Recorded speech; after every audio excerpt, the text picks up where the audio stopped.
그러한 학습 방식의 결과에 의한 또 한 가지 불리한 점은 내가 끝내 운율법을 몰랐다는 점과 더욱이 시를 짓는 규칙을 몰랐다는 점이다.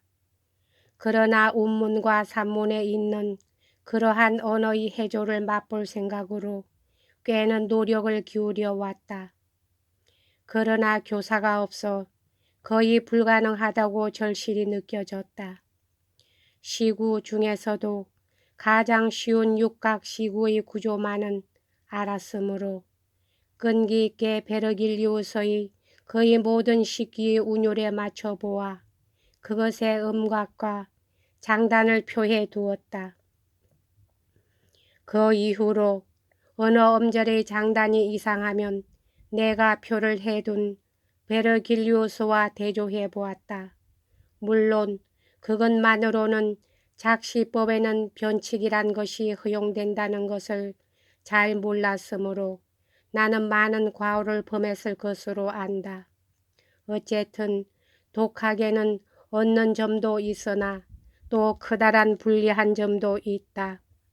게다가 남 모르는 고초도 있다는 것을 나는 누구보다도 잘 알고 있다.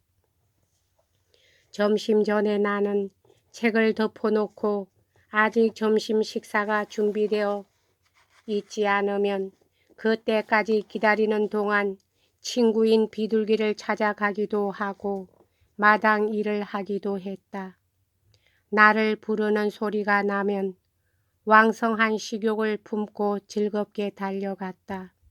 왜냐하면 이것도 미리 말해 두어야겠는데 아무리 병을 알아도 식욕을 잃어본 일은 별로 없기 때문이다. 엄마가 식사할 때까지는 신변에 관한 이야기를 했다. 한 주에 2~3번 날씨가 좋을 때는 집 뒤 시원한 그늘 밑 정자로 가서 커피를 마셨다.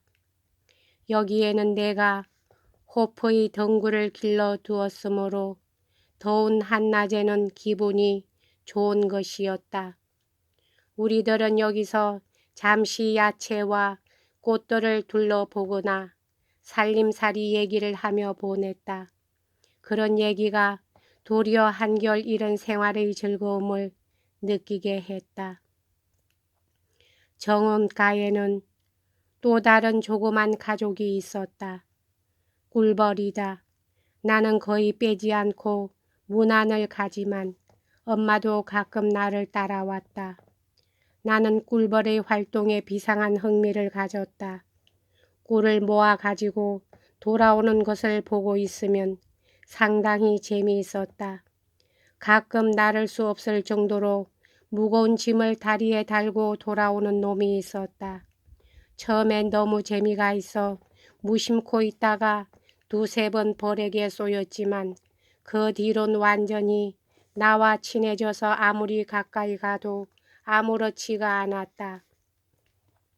당장 휙 날아갈 것만 같은 벌떼들로 벌통이 꽉 차 있어도 가끔 나를 둘러싸기도 하고 손과 얼굴에 앉기도 하지만 한 놈도 나를 쏘지는 않았다. 모든 동물이 인간을 두려워한다는 것은 거짓이 아니다. 그러나 일단 인간이 자기네들에게 해를 주지 않는다고 하기만 하면 그들의 신용은 대단해서 야만인이 아니고서는 그 신용을 악용할 수가 없게 된다. 다시 책으로 돌아간다. 그러나 오후에 하는 것은 공부라든가 연주 같은 것이 아니고 오히려 휴양이라든가 오락이라고 하는 편이 좋다. 점심 식사 후에는 서재에서 몰두하는 일을 견뎌내지 못했다. 우선 어떤 일을 하든지 한낮의 더운 동안은 질색이었다. 그렇다고는 하지만 연구가 아닌 독서 정도는 했다. 그것도 한가롭고 불규칙적으로였다. 가장 꼼꼼하게 한 것은 역사와 지리였다. 이것은 머리를 많이 써야 하는 과목이 아니므로 내 부족한 기억력이 허락하는 하나의 진보는 했다. 빼또 신부의 것을 연구할 생각으로 연대 가의 어둠 속으로 파고 들어갔다. 그러나 의론 부분에서는 질려버렸다. 뭐가 뭔지 알 수 없었다. 그것보다도 시간의 정확한 측정이나 전체의 운행 같은데 흥미가 끌렸다. 기계를 가지고 있었으면 천문학에 취미를 갖게도 되었을 것이다. 그러나 책에서 배운 얼마간의 요소와 망원경에 의한 얼마간의 조잡한 관찰로 만족해야만 했다. 망원경이라고 해도 하늘의 일반적인 상황을 알기 위한 것에 불과한 것으로 근시인 나는 육안으로는 똑똑히 전체를 분간할 수 없었기 때문이었다. 이것에 대해 터무니없는 소동을 일으킨 일이 생각난다. 생각날 때마다 웃음이 터지곤 하는 사건이다. 성좌를 연구할 작정으로 평면 전체도를 사두었었다. 그 도면을 태에 끼워 두었었다. 그리고 개인 밤마다 마당으로 나가 내 키만한 4개의 말뚝 위에 이 틀을 전체도가 아래로 보이게끔 뒤집어 놓았다.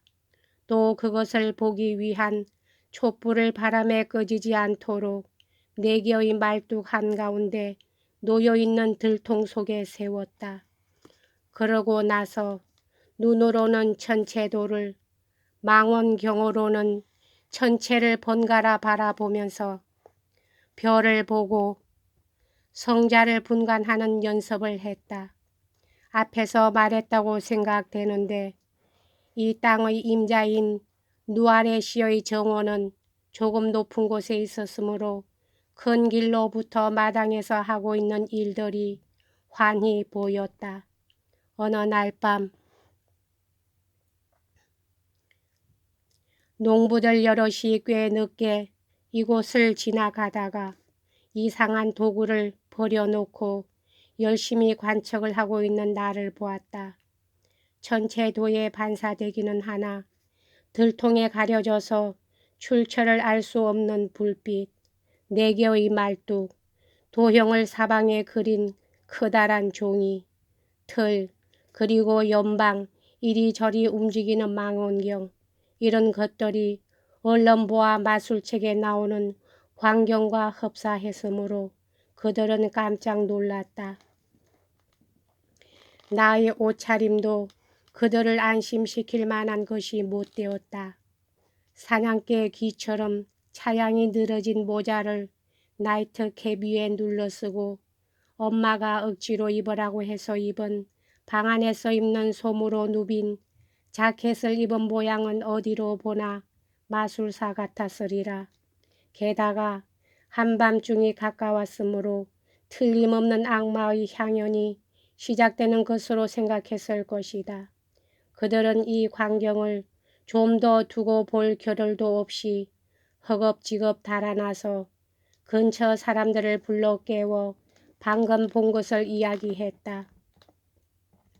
그 다음 날부터 그 동네에서는 누아렛이 집에서 악마들이 모임이 있었다는 소문이 쫙 퍼지게 되었다.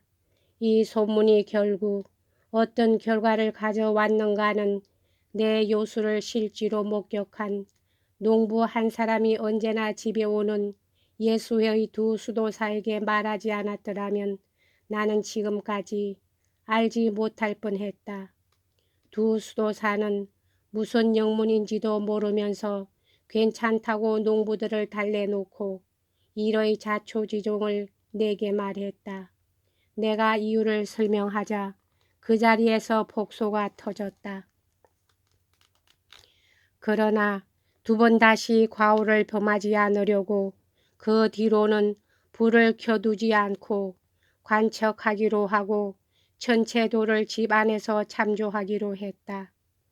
산에서의 편지에서 내 베네치아의 마술을 읽은 사람은 내가 마술사가 될 소질을 일찍부터 많이 가지고 있었다고 생각했을 것이 틀림없다. 여기까지 하겠습니다.